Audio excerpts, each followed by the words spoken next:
Olá, boa noite a todos.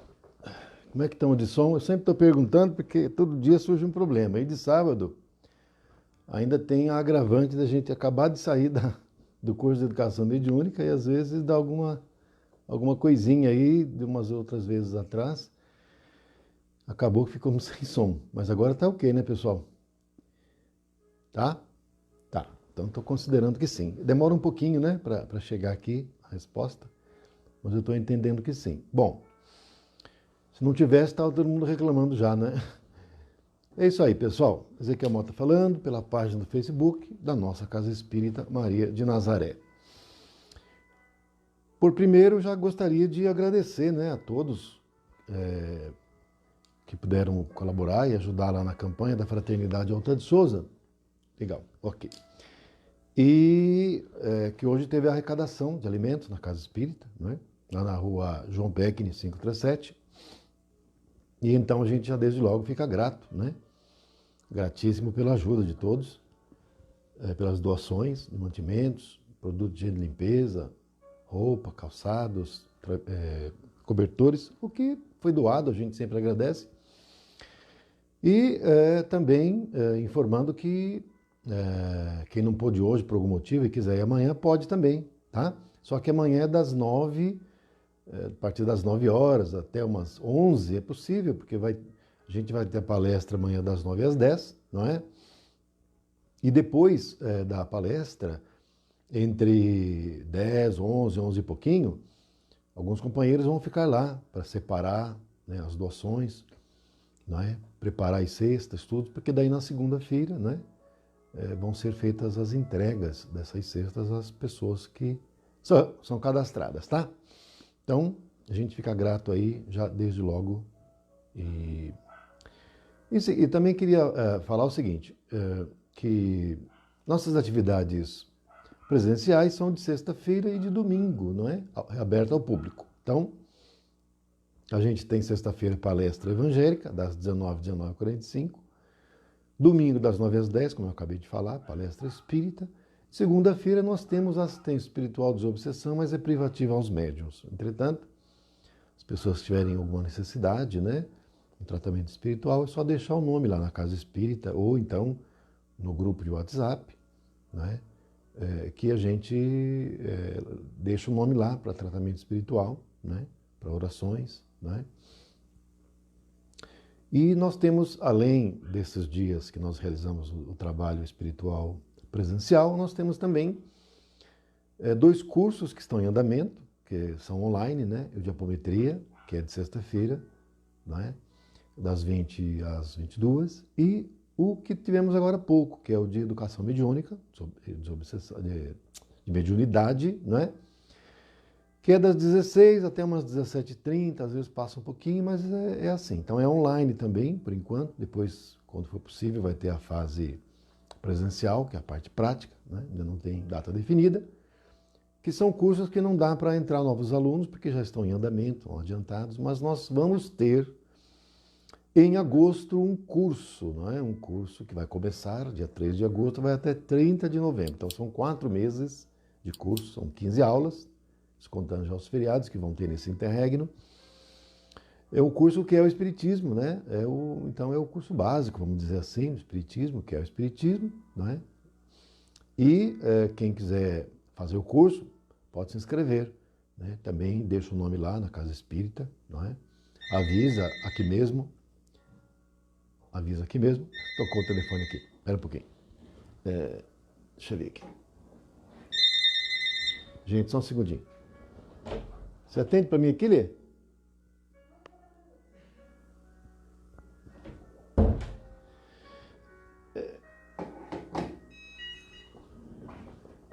Tocou o telefone e minha esposa atendeu, né? Então, voltando, quem eventualmente tiver interesse de fazer o curso, daí então é só avisar e até pode ser aqui mesmo, a gente depois... Eu pedi para o pessoal do grupo, né, a Vânia, a Arielle, ou alguma outra pessoa que puder, anota e depois a gente escreve, tá? E nós temos lives todos os dias, às 18 horas, né, como agora, né? Cada dia uma pessoa diferente que faz, hoje sou eu. Eu faço de sábado e quinta, né? A Vânia faz de segunda e sexta, o Sérgio faz de terça e quarta e a Arielle faz de domingo, sempre às 18 horas, tá?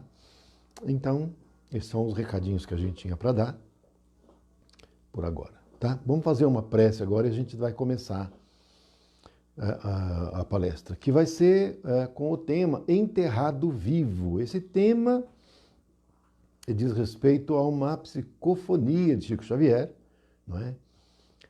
Em 20 de outubro de 1955, no Centro Espírita em Uberaba, o Chico, ele próprio dessa psicofonia, né, de um espírito que trouxe, deu seu testemunho pessoal, né, do seu caso, não é? E que depois, não é, essas psicofonias do Chico, que são várias, né, são muitas, né, elas foram registradas naquela época e depois foram convertidas em livros. E um dos livros, que é o que eu estou tirando esse relato, né, esse testemunho pessoal desse espírito, se chama Vozes do Grande Além, não é? É de Chico Xavier e vários espíritos, né, que deram seu testemunho, e tem mentores também que trazem para nós depoimentos e nos trazem ensinamentos, tá? Dentre eles o próprio Caio Baixu, o Emmanuel, o Meimei, entre outros, tá bom? Vamos fazer uma prece para a gente começar, tá? Vamos lá. Vamos fechar os olhos, tranquilizando o corpo, a mente, acalmando a respiração, afastando quaisquer pensamentos de nossa mente para que possamos manter a vibração elevada e dessa maneira oremos. Pai nosso que estais no céu, santificado seja o vosso nome. Venha a nós o vosso reino, seja feita a vossa vontade, assim na terra como no céu. O pão nosso de cada dia nos dai hoje. Perdoai nossas ofensas, assim como perdoamos a quem nos tem ofendido. E não nos deixando cair em tentações, mas livrando-nos de todo mal, que assim seja. Muita paz e muita luz. Então vamos iniciar. Trata-se então essa palestra, né? Vamos dizer assim, esse tema Enterrado Vivo, né? Então, no dia 20 de outubro de 1955, onde se realizavam as sessões de psicofonia, as tarefas mediúnicas lá no Centro Espírita, em Uberaba, o Chico, além de psicografia, também ele era médium psicofônico. E nessa noite, nessa ocasião, né, 20 de novembro de 1955, um espírito se apresentou, foi trazido por benfeitores espirituais, e ele então deu seu testemunho pessoal, do seu relato, do que aconteceu com ele, né, para a reflexão de todos que estavam ali presentes.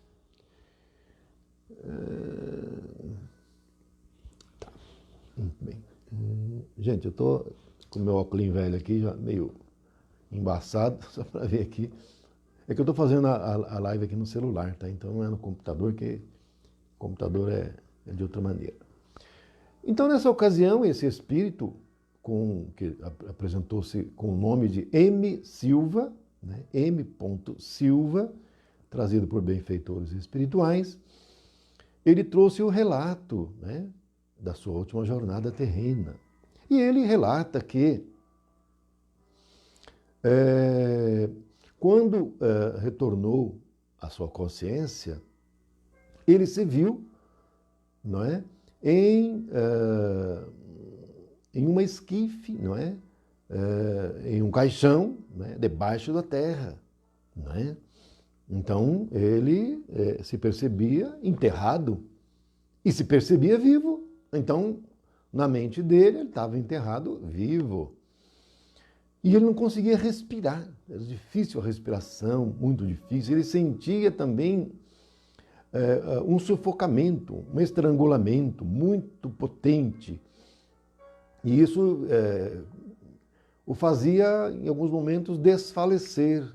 Logo em seguida, né, ele voltava à consciência para novamente ter os mesmos sentimentos de sufocamento, de estrangulamento. Era uma coisa horrível, não é? E era incessante o tempo todo assim, além dele sentir não é? Os ruídos dos animais que vivem debaixo da terra, incluindo os vermes, que ele sentia, os vermes, corroendo o seu corpo. O desespero o levava à loucura, porque ele pensava, eu estou enterrado vivo aqui, estou sendo corroído por vermes, eu estou vivo e ninguém me percebe, vou ficar aqui, ninguém me tira daqui.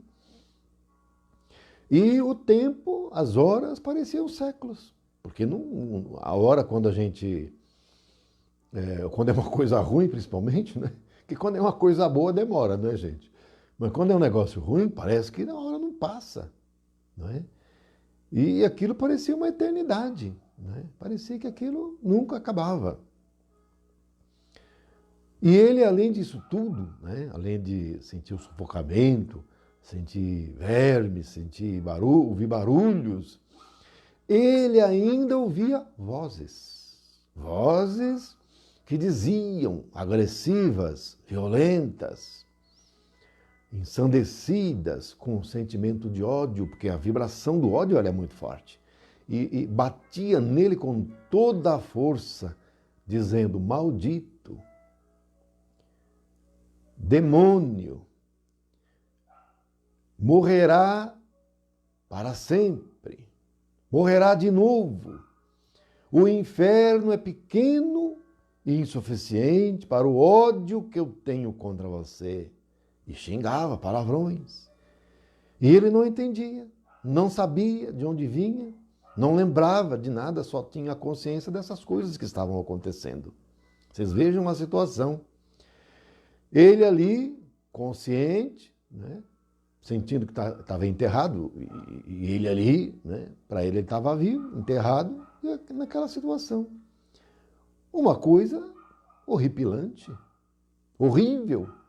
Aquilo ali, para ele, o inferno seria um paraíso, porque aquilo ali era muitas vezes pior do que o próprio inferno, na cabeça dele. E não acabava nunca. E aí então, depois de horas, de dias, de semanas, de meses, de anos, que ele não sabia mais, ele não entendia quanto tempo mais. Décadas, para ele, o tempo não contava mais. Ele já não sabia mais quanto tempo estava naquela situação horrorosa e nunca acabava. E aí, então, em um determinado momento, ele conseguiu aclarar um pouco a consciência dele, não é? Mas ele ouvia a voz dizendo, você não vai sair daí, desse túmulo, vai ficar aí. Você não vai conseguir se erguer desse túmulo debaixo da terra, você vai ficar. Ele ouvia isso. Mas, num determinado momento, ele conseguiu elevar um pouco sua lucidez e erguer-se do túmulo. Elevou-se acima do túmulo e aí, então, nesse momento, a visão dele, ele viu à frente dele uma outra criatura, que era um padre, assim como ele. Um padre chamado José Maria. E aí, então, começou a vir na memória dele o que tinha acontecido.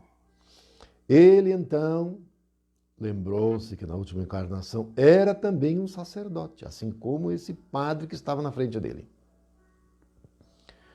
Ele lembrou-se que era um padre jovem padre, e que havia sido designado para servir em uma paróquia no interior, onde o pároco, o padre dessa paróquia, José Maria, que era o próprio que estava na frente dele,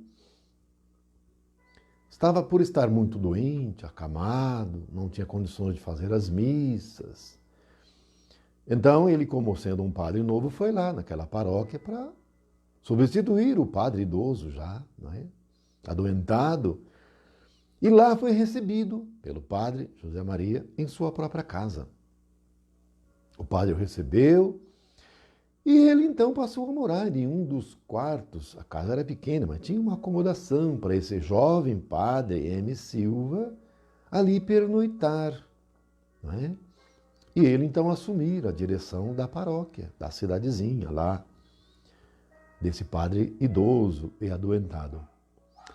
Entretanto, morava junto com esse padre idoso, padre José Maria, uma sobrinha neta dela, jovem, linda, bem formada de corpo, e o jovem padre acabou encantando-se pela moça. E no dia a dia, com as facilidades da convivência, da amizade com o padre idoso, e voltou.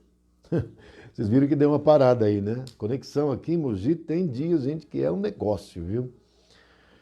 Voltou, tomara que não pare mais, né? Bom, continuando.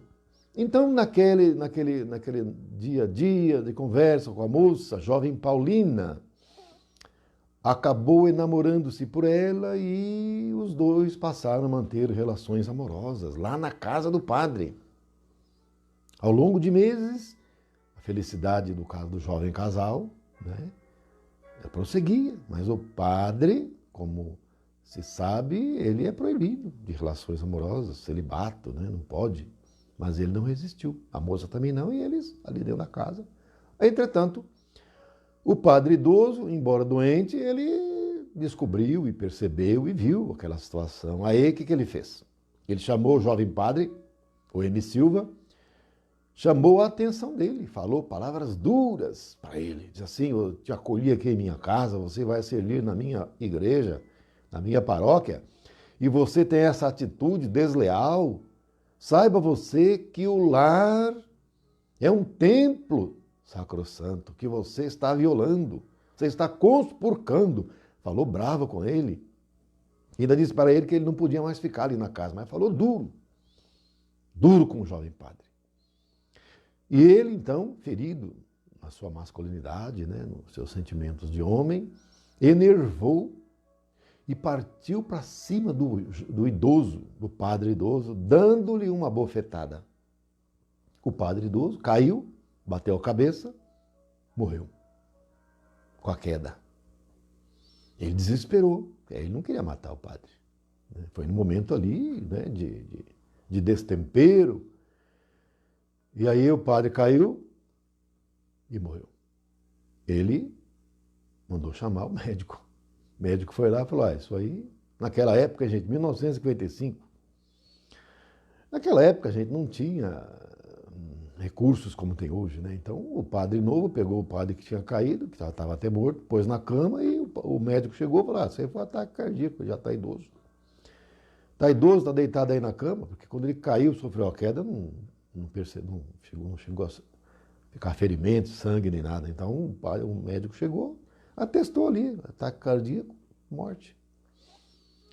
Mas o padre novo sabia que, na verdade, não foi nada disso, mas ele ficou bem quietinho, não falou nada para ninguém, né? E continuou lá com seus afazeres, e namorando a sobrinha neta do padre, já agora desencarnado, padre José Maria desencarnado.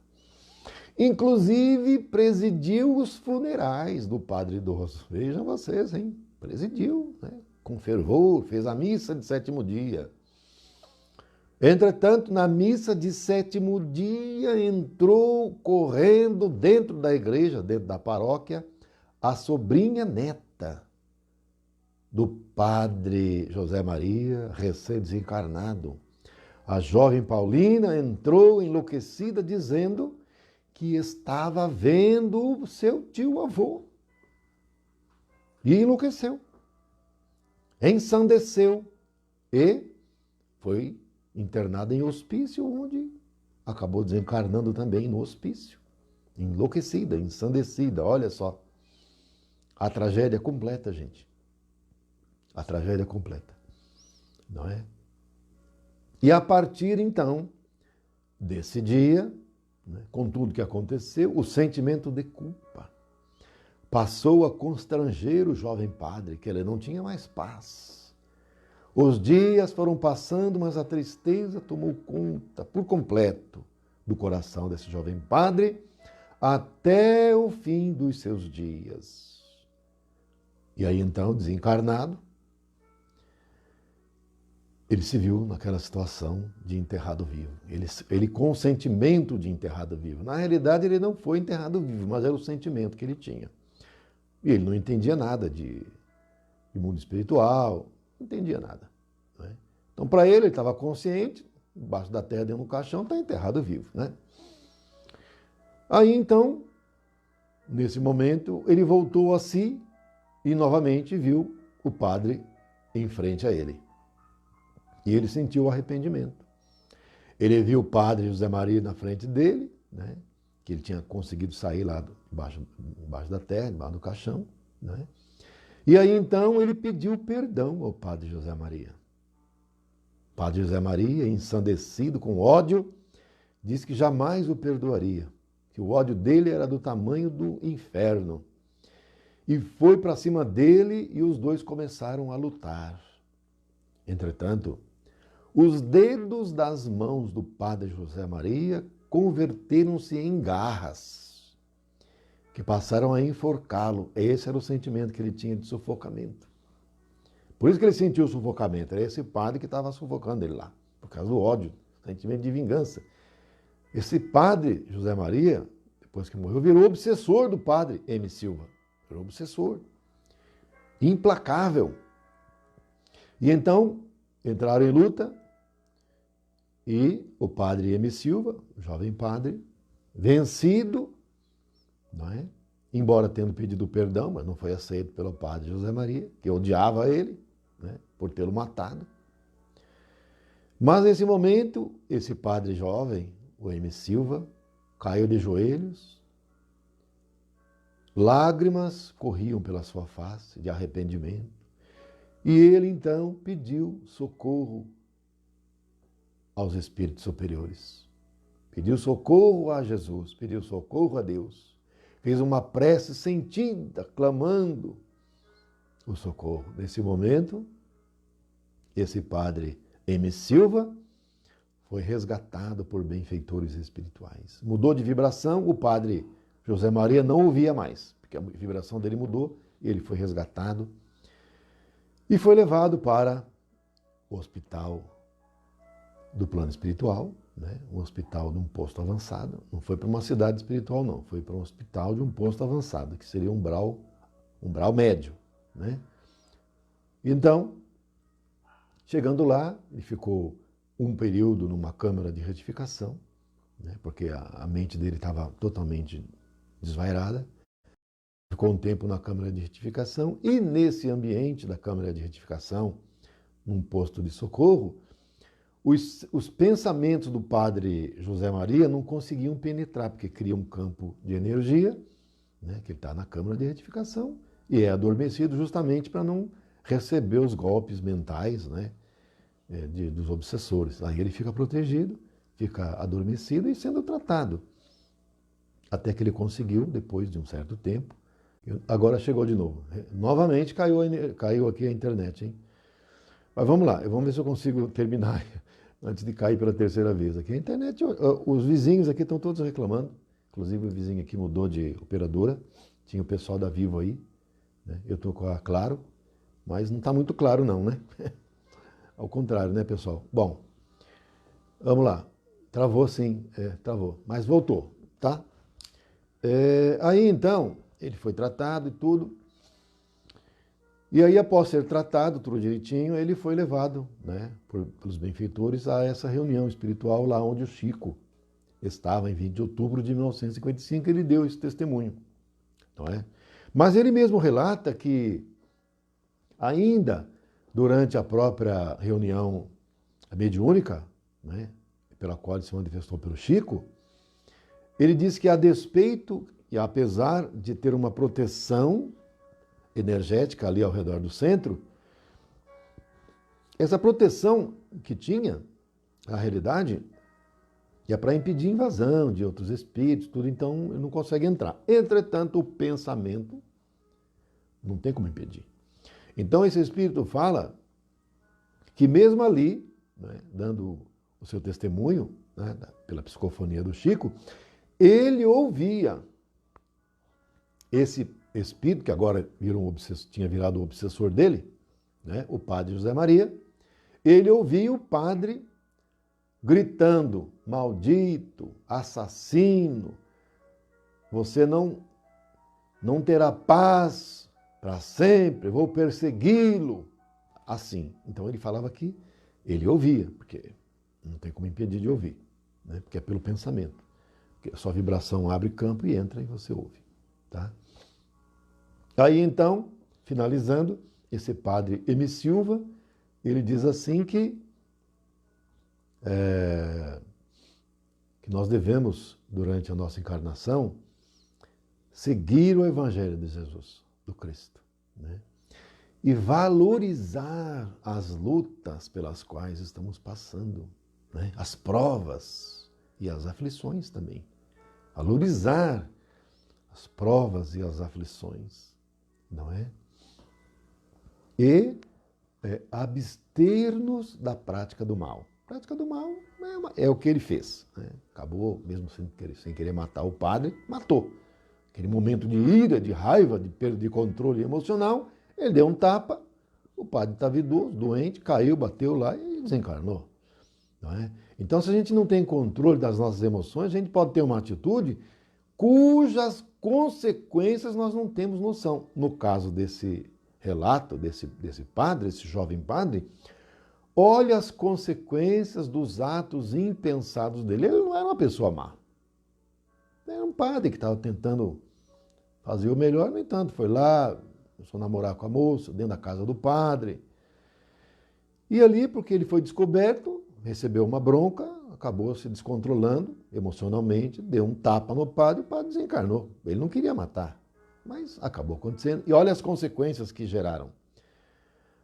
A sobrinha neta do padre idoso enlouqueceu, desencarnou no manicômio. Olha a situação. Provavelmente não era para ela ter desencarnado desse jeito, né? Ela desencarnou antecipadamente, sem nenhuma necessidade, mas acabou acontecendo. Uma consequência. Olha a gravidade.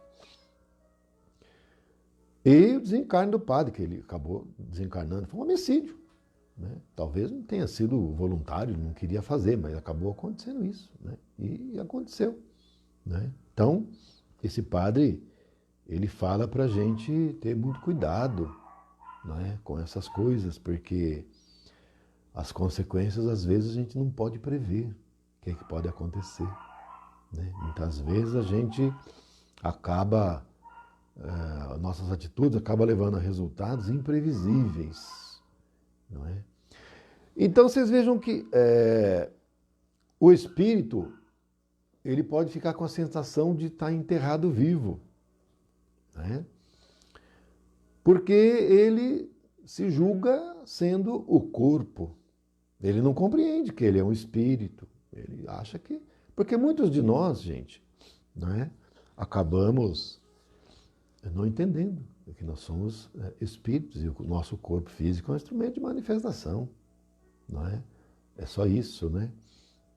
Então, quando, por exemplo, esse padre veio com essa missão, esse sacerdócio, não é? Ele fala que um dos problemas que ele enfrentou é que muitos padres, ele diz que muitos padres também, isso ele dizendo, hein, que muitos padres também são assim, é que ele apresenta as luzes do Evangelho de Jesus nos lábios, na missa, né, que faz, não é? Mas o Evangelho de Jesus não é internalizado, que então ele diz que muitos padres, o que falam não fazem. Muitos padres, eles não cumprem o celibato, né, corretamente. A gente tem muitos casos no Brasil, mas também nos Estados Unidos, né, em Roma, em todos os países, na Alemanha, na Inglaterra. Muitos países a gente tem casos, né, da infidelidade celibatária, né, que então a pessoa que está com o ministério, não é?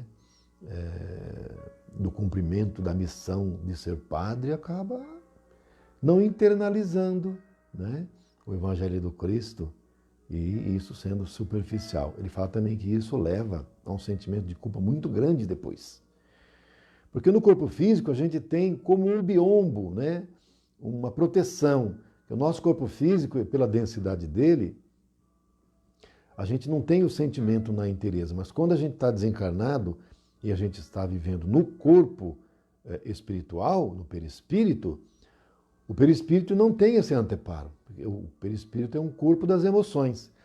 Então, os sentimentos, sejam eles nobres, sejam eles elevados ou inferiores, eles vêm com toda a força, com todo o vigor. Então, por exemplo, o sentimento de culpa, que é pelos erros, nossos erros que nós cometemos, ele vem com uma força gigantesca, avassaladora, destrutiva. Por isso que, quando esses espíritos são resgatados, eles são colocados em câmeras de retificação, porque senão eles não conseguem manter a lucidez, né? Eles são colocados em câmeras de retificação, aí tem uma proteção, eles são adormecidos para eles poderem ser tratados, né? Então é por isso que esse padre M. Silva, não é, deu esse depoimento para nos alertar, não é? Agora, uma coisa que fica de lição para todos nós. Vocês vejam uma coisa dessa história. Quem é que cometeu o maior erro aí? Foi o padre jovem. Que o padre velho estava lá na casinha dele, estava doente e tinha feito o serviço dele normal. O que aconteceu é que o padre novo começou a namorar com a sobrinha neta do padre velho, e o padre idoso chamou José Maria, né? Chamou a atenção dele, duro, como tinha que fazer mesmo, né? Então até aí o padre idoso não tinha feito nada de mal. O padre jovem é que estava no erro, né?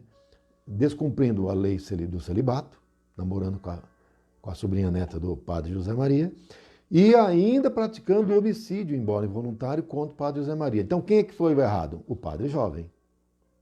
E o padre José Maria, que era o padre idoso, na verdade era a vítima ali, nesse sentido, certo? Que ele não foi o errado. Contudo, vocês vejam uma coisa, esse padre José Maria deixou que se apossasse de seu coração um sentimento de ódio, de vingança, destrutivo, e passou a alimentar-se desse ódio, de vingança, e passou a obsediar o padre jovem. O padre jovem, embora errado, agora passou a ser obsediado, depois foi resgatado, e já tinha melhorado, já estava num ambiente socorrido pelos mentores, pelos benfeitores, enquanto que o padre que tinha sido a vítima estava lá no umbral ainda, pelo ódio que ele sentia no coração. E esse padre novo já estava programando uma nova encarnação para a sua redenção. Então vocês vejam que muitas vezes a gente vê uma pessoa que é criminosa e tudo, e pensa que nós estamos melhor que ele. De repente, no final de tudo, coloca na balança e ele está na nossa frente. Porque ele vai se redimir muito antes. Como, por exemplo, o caso do próprio Paulo de Tarso. Que depois nós vimos a trajetória dele. E a própria do próprio Judas. Não é? Porque o Judas, ele, além de ter delatado o Cristo, e por conta da sua atitude o Cristo foi crucificado, vamos dizer assim, né? Nesse sentido, e o Judas se suicidou voluntariamente. Então vocês vejam que a gente olhando assim de primeiro, fala, mas esse aí está lá para baixo da gente. Contudo, vocês vejam que o Judas depois elevou-se. A última encarnação do Judas foi como Joana d'Arc, gente. Foi a última, depois não reencarnou mais, porque ele ficou em quites com suas dívidas e não precisa mais reencarnar. E nós estamos aqui ainda, reencarnando, muitas expiações e provas. Ele não mais. E numa oportunidade em que o espírito Humberto de Campos, que ele continuou, né, exercendo a profissão, vamos dizer, jornalista do astral, né, repórter do além, ele pediu autorização para entrevistar o Judas, né? E aí então foi autorizado. E aí disseram para ele, o Judas está lá. Voltou lá nos tempos lá da Galileia. E ele está lá, você pode ir lá. Ele está lá, você vai encontrar com ele. E viu Judas a uma certa distância, cabisbaixo, triste, caminhando pelas ruas da Galileia, palmilhando aquelas ruas por onde caminhar ao lado do Senhor. E nisso, Humberto de Campos aproximou-se e conversou com ele. E Humberto de Campos perguntou, não é? Como é que foi aquilo? Ele falou assim, não foi bem do jeito que foi escrito nos evangelhos. Né? Então Judas falou que depois daquilo tudo, né, teve outras encarnações, e a última tinha sido como a Joana d'Arc, redimiu-se, e agora é um espírito totalmente livre, mas que ele disse que vinha, né, principalmente na época da Páscoa, voltava naquele tempo porque ele fala que foi a encarnação que mais o marcou. E ele conta, né, com um semblante muito triste, ele conta que depois daquilo tudo, né, ele volta, né, sempre na Páscoa, para aquela região. Ele fala que caminha por aquelas ruas, depois vai lá no Gólgota, onde o Cristo foi crucificado, e depois vai até a árvore onde ele se suicidou. E ele conta que depois ele se suicidou enforcado. Evidentemente ele desceu para o umbral, né? Regiões umbralinas, inferiores. Depois ele ficou sabendo que o próprio Cristo veio lá, mas não conseguiu ajudá-lo, porque ele estava com um sentimento de culpa tão grande, que não foi possível o Cristo, o próprio Senhor, resgatá-lo, não é? Mas ele fala que depois de um certo tempo, que ele não sabe determinar, não sabia, aproximou-se dele um espírito muito luminoso, feminino, e que depois de conversar com ela, ele conseguiu abrir o coração para esse espírito luminoso, feminino, e disse que foi ele quem traiu Jesus, o Senhor, o Mestre, não é? E que ele não merecia ser perdoado, ele se sentia culpado, ele não se admitia ser perdoado. O sentimento de culpa era muito grande. Quando então, não é, esse Espírito mostrou-se claramente para ele, ele vendo, ele disse: eu sou Maria, a mãe de Jesus. Não é? E então ele fala que caiu aos pés de Maria, beijou os pés de Maria de Nazaré, pedindo a ela perdão, porque ele não tinha coragem de pedir perdão direto para o Senhor. Mas pediu perdão, beijando os pés de Maria. E Maria, então, naquele momento lindo, pegou esse Espírito em seus braços, como um filho pequenino, como ela pegava Jesus quando era criança. E esse Espírito, ante o olhar suave e amoroso de Maria, deixou que lágrimas escorressem em suas faces. E ele adormeceu nos braços de Maria, que o resgatou. Não é? Então, meus irmãos, vocês vejam o que é o sentimento de culpa e de outras encarnações para reparar. Voltou de novo. Terceira vez que caiu, vou encerrar, porque ninguém aguenta mais, né? Esse negócio de toda hora caindo aqui a internet. Então, gente, era isso sobre esse relato, né? Enterrado vivo, que eu contei para vocês. Eu ia falar mais alguma coisinha, mas a internet está muito ruim aqui. Eu vou encerrar, tá? Estou agradecendo a todos aí pela paciência, né? Esses problemas todos da internet, mas ficamos por aqui, tá? Vamos fazer uma prece para a gente finalizar. Ave Maria, cheia de graça, o Senhor é convosco. Bendita sois vós entre as mulheres, bendito é o fruto do vosso ventre, Jesus. Santa Maria, Mãe de Jesus, rogai por nós, os seus filhos, agora e na hora do nosso desencarne, que assim seja. Muita paz, gente. Gratidão. Bom Dia dos Namorados, né? Para aqueles que comemoram, né? Aqui em casa estou eu e minha esposa, minha filha agora está namorando, está com o namorado. Então, né? E quem amanhã for na Casa Espírita, estaremos lá na parte da manhã e nos veremos pessoalmente. Bom final de semana, fique com Deus e muito obrigado.